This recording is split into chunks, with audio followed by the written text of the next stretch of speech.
Welcome to Journey of Hope. Our special guest today is Marguerite Celestin, president of St. Scholastica Academy in Covington, Louisiana. Marguerite found out that she was confronted with the words, "You have cancer." Marguerite, tell us what happened. It happened about 6 months ago. About 6 months ago, thinking that I was very healthy and had a lot of goals and ambitions for this year, and one Sunday afternoon I started with the dizzy spells, which subsequently a few days later turned into double vision, and then after an MRI I found out that I had a brain tumor that was in a very risky place, calling for very serious surgery. When we went from Louisiana to Arkansas for surgery, the surgeon informed us of all of the possible side effects, including paralysis, death, the final ultimate thing. And my husband and I were visibly shaken, and wondered where we would be the next day.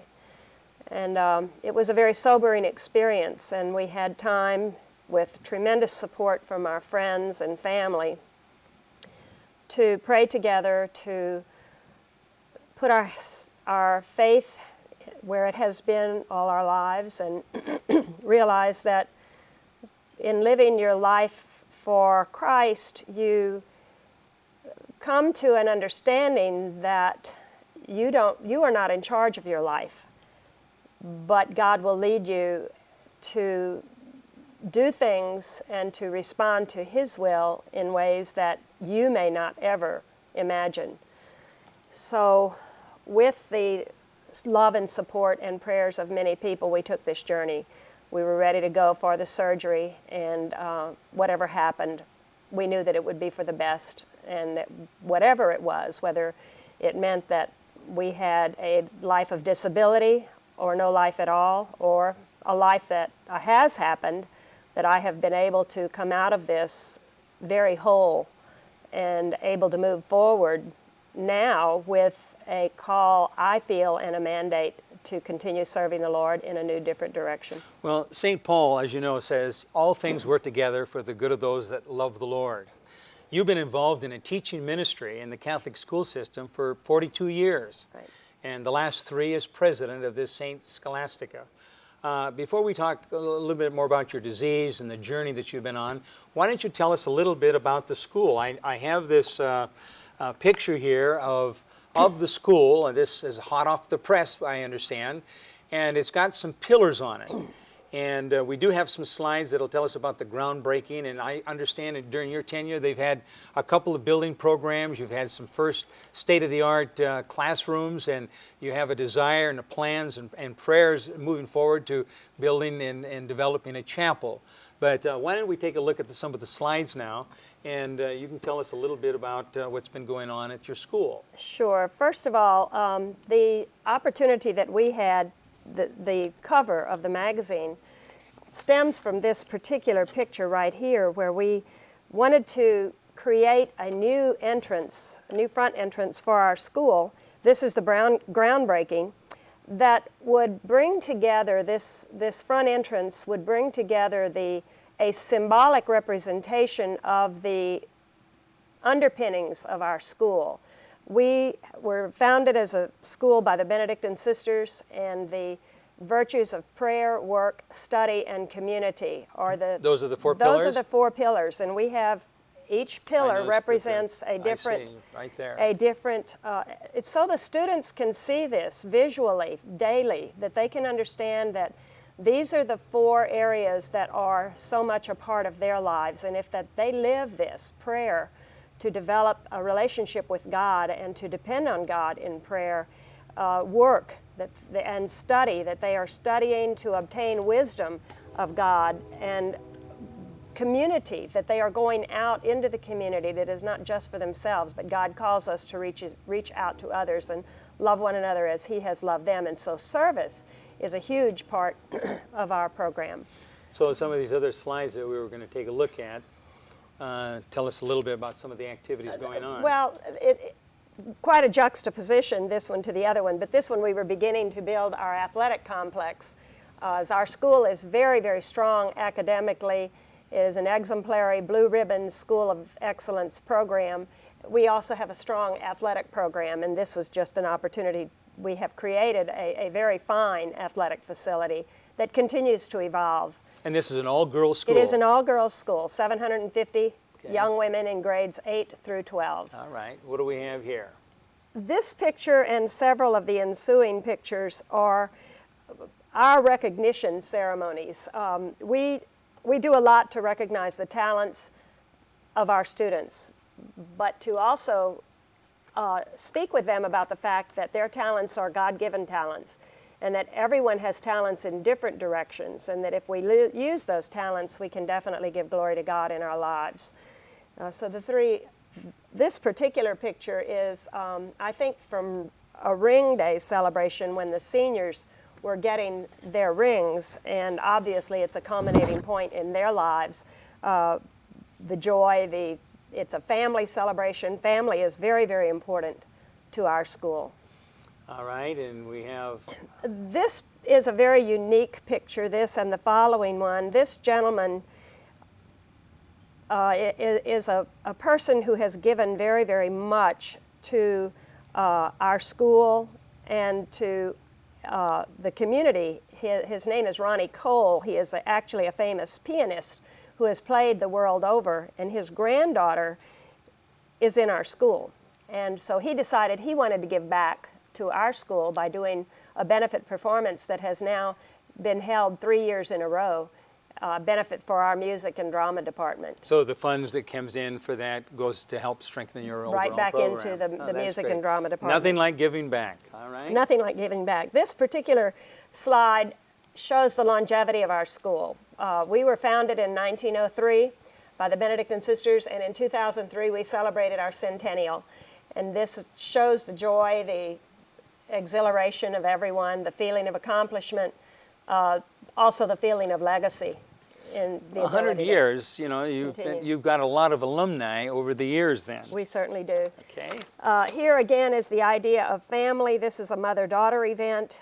We have many events throughout the year that build upon the family relationship, and we involve our parents tremendously in our school with many, many programs, and we're very fortunate to have very hard workers who help us to develop programs. We would not be where we are today if it weren't for the generosity of those through the ages who have given so much back to our school. That's great. And your last picture? And our last picture has a story to it. Many people viewing this program may remember that just a couple of years ago, our area was hit with one of the greatest disasters natural disasters in the history of our country. Hurricane Katrina hit our area. We were extraordinarily blessed not to receive the devastation that many of the areas in New Orleans did. You're a little bit north? We're about 40 miles north of New Orleans and a little west of where the storm really hit so severely. And we were able to take 190 students who were displaced from other schools in New Orleans, and many of their families moved and migrated to the North Shore after that storm, and their schools weren't open for a long time. Interestingly, I could say coincidentally, but as we know, nothing is coincidental, but we had just finished building a new academic building that was to be the beginning of several future teardowns and renovations, and we then had 8 new classrooms that we were going to have the luxury of having a little bit of room and not being so crowded.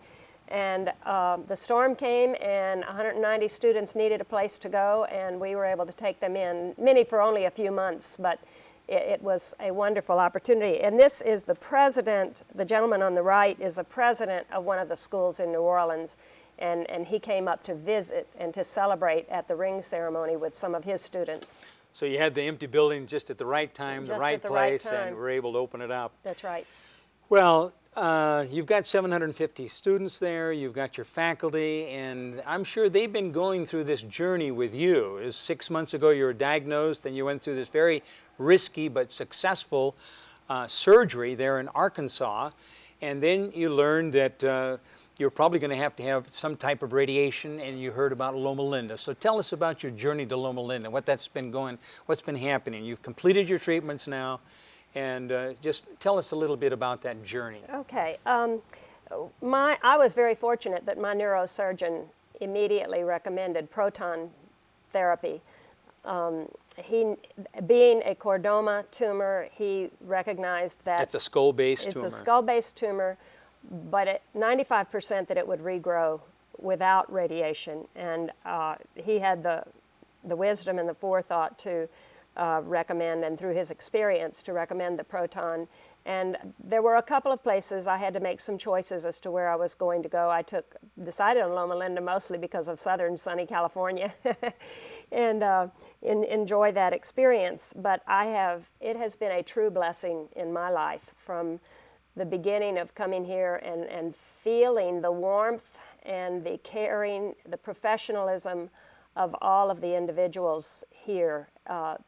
I was especially struck by the fact that the staff and the whole program is built around community and fellowship. And to me, coming from a school that values and has a pillar of community, this was very strong. And I recognized that because we relate and we learn about Christ, and we give as our hands are Christ's hands to other people. And so we don't live in a vacuum, and the more that we can get to know and relate to other people in our lives, I think the richer our lives are, and the more we can enrich others. Well, I know as a pastor, it's one thing to go and visit somebody in the hospital and share with them the text from St. Paul, that all things work together. But it's another thing when you are involved in the traumatic experience affecting your health, and then you have to go back and look at that text. Now, when you came out here, you came by faith, and tell me what's been happening. I mean, has the Lord been able to give you clear indication you've been making the right decisions? Has He been able to use you? What's going to be happening now? Well, first of all, I realized when I had surgery, when I successfully came through the surgery, and realized that I have been immersed in my life in a very healthy environment. I've known a few people that have had cancer, but it had not really touched my life. And in Arkansas, my husband and I were seeing people everywhere that had cancer and suffering and struggling. But it was at a distance. But a little bit. But what I was so amazed with and aware of is how many people I had praying for me. And I came to realize that there are people here who seemed to be alone. This was in Arkansas. Really seemed to be alone and seemed to be struggling so much with severe illnesses. Now, here I had just had a very successful surgery, and I was so blessed and so fortunate that I said, okay, what is the Lord calling me for? Why has He allowed me to continue my life, that He must have additional work for me? And the one thing I realized was the need to pray for those who maybe don't have anyone to pray for them. The other thing is part of my education ministry. I told our students when I went back and visited with them in November, I said, you've been praying, and I'm sure you all feel very good about the fact that you're seeing me, and God really answered our prayers. And I said, I want you to know that sometimes God answers prayers even without it being what we want. Absolutely. That sometimes the answer is maybe not what we want, but it will draw us closer to God. Well, God always answers prayer, always in the right way, at the right time, and the right answer. But it's not always the way what we want. And then coming out here, so many people, there's a great support system, but yet there's still a lot of uncertainty and a lot of fear. Being a patient that had a head and neck tumor, I'm somewhat in the minority in this crowd. Sure.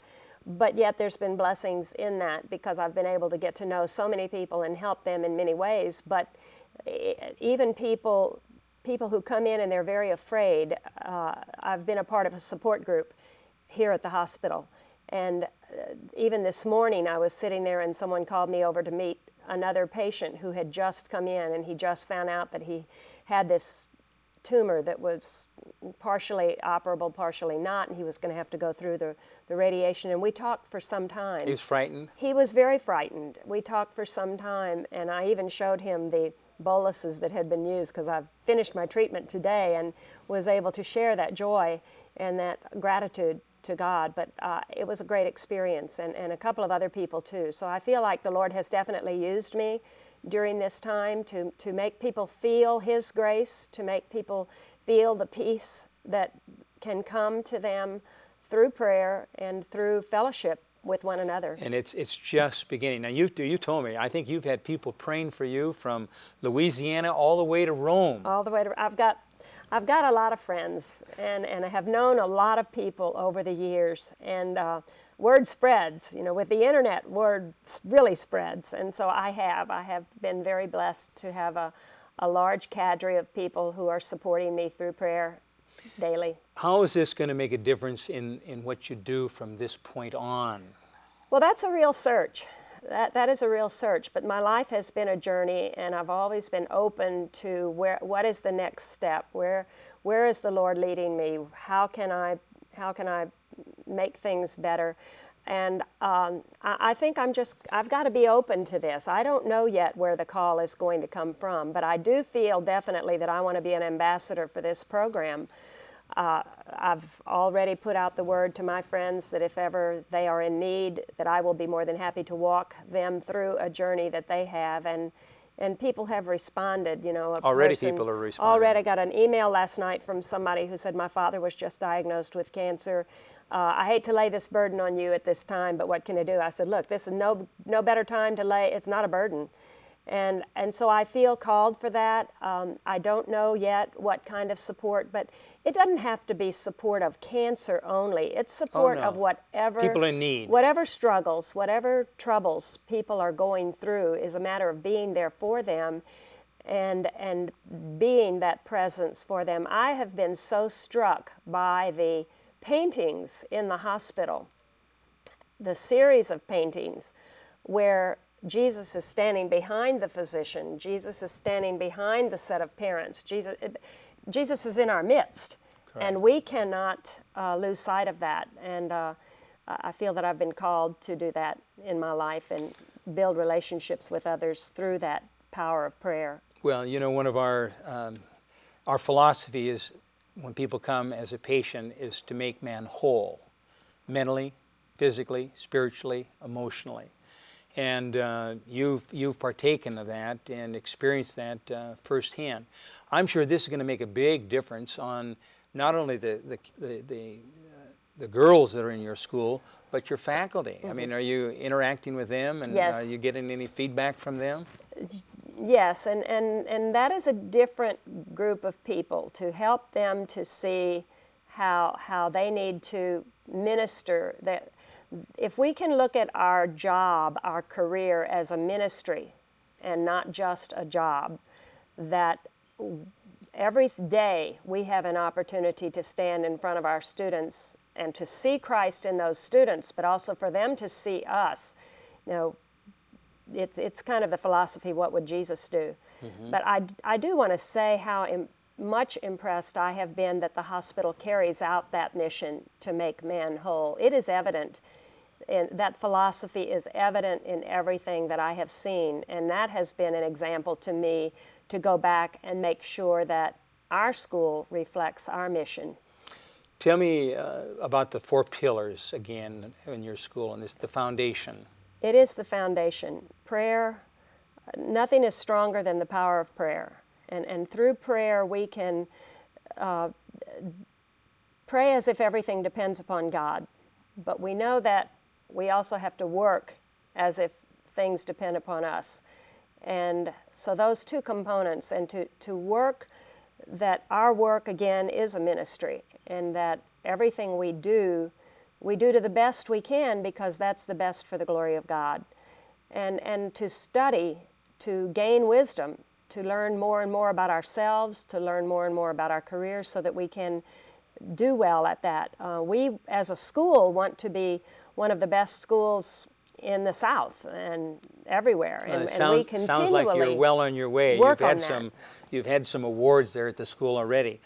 Have you been keeping a journal? Are you since you've been here? No, well, I haven't kept a journal so much as I've kind of done some travel logs, or a little periodically I've sent communications back home of what's going on here, how I'm feeling, some of the side things that we've done to enjoy ourselves. We have taken full advantage of the time that we're here, and enjoyed the area, and really enjoyed it from the standpoint of God's glory. It's been kind of amazing to me that we've had the mountains and we have the desert, and that those are both things in our lives.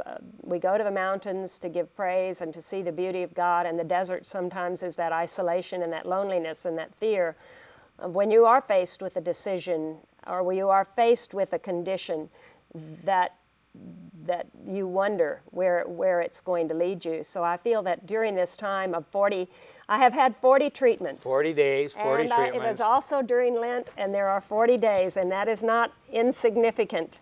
I think that it will hold much significance for my life. So you've been doing a lot of reflecting, and you're getting ready to return home. And this journey is not over, it's just really beginning. It's right. Just another step. You know, the experiences we have in life either become a stepping stone or a stumbling block. And I remember somebody telling me, you know, if you keep looking up, if you keep your eyes on Jesus, it becomes a stepping stone. And the experience that you've gone through, I'm confident, is just a preparation for the ministry that you're going to be able to continue while when you go back. Anything else you can share with me about your experience here? It's truly been a remarkable time with meeting so many wonderful people. We've made friends with people every corner of the United States who are here, people that we would never have met outside of this. And we feel that we will in some way maintain some communication, but each person shares a part of themselves with the others, and it is just a remarkable experience. And then the staff, from top to bottom, the technicians, the caring, the warmth, the professionalism, the feeling of wellness, and the contribution to wellness throughout the whole community. I believe that the spiritual basis of Loma Linda gives it a character and a presence and atmosphere and aura that is strictly because of it being a spiritual-based institution. And I really like the fact and admire the fact that there are no apologies for that, because sometimes we do tend to apologize for that. Well, you've heard me say many times, we are a religious institution. We don't make any apologies for it, and we don't believe anybody comes here by accident when we think of the thousands upon thousands. I noticed in this new edition of the Wings that they're talking about you here, and it says here, 1 year you allowed the seniors to trade places with the faculty and administration for a day, complete with the student council president's premature end of the day dismissal announcement. So you let them take over one day. We did, and we have a great relationship with our students. They know that they can come into our offices and talk about whatever is going on, whatever is bothering them, and it gives us a great opportunity to minister to them. The editor here says, Marguerite's unwavering faith in God underlies all that she does. Marguerite's faith is not only an inspiration to others, it's catching. You can't help but strengthen your belief when you hear her speak about her own. And this latest trial she's been struggling with is just another testament to her amazing trust in God. That's quite a testimony. Well, it's very humbling. It's quite a testimony, and makes me very grateful to God for the gifts that He has given me. So all things do work together. Not everything that happens is the best, but when we belong to God and we have the confidence that He's going to lead us through step by step. That's right. And the Lord has been blessing you for the last 42 years in your teaching ministry, and I'm confident that as a result of this experience and the journey you've been on, that God is going to continue to bless you in a wonderful, wonderful way. The editorial here ends up, whether she's advancing the mission of the Academy or facing an illness of her own, Marguerite inspires others to persevere in their own battles. Through her courage and determination, she strives for excellence and achieves success. A true leader, she is able to evoke these traits in others so that they are capable of continuing her legacy. That's a powerful statement. If we don't have others to continue that legacy, then it's lost. And that was the challenge that I had when I took over this school 28 years ago, because the founding community, the founding religious community, was withdrawing from the administration. And to me, I took over with the mission of continuing their ministry and continuing and helping their vision of this school to not just stay alive, but to grow, not just hide it under, and keep the status quo, but to expand upon the excellence and expand upon the achievements. And we're proud of who and what we are today, but it's because everyone works together. We have a team, group of people, strong, dedicated men and women, Christians, who give of themselves tremendously for the growth and support of this school. Well, I know that God is going to continue to bless you in a wonderful way because of your dedication, your trust in Him, and nothing happens by accident, and God is going to bless you in the months and the years to come, and our prayers are going to continue to be with you, and we want you to remember us. Oh, I thank you for the opportunity not only to be here, but also to experience in a very full way what's going on here at Loma Linda. And I'm proud to talk about it. I'm proud to carry this message of Loma Linda Hospital out into the community. We want you to be one of our ambassadors. Thank you so much. You're welcome. Thank you. All right. Thank you. God bless you.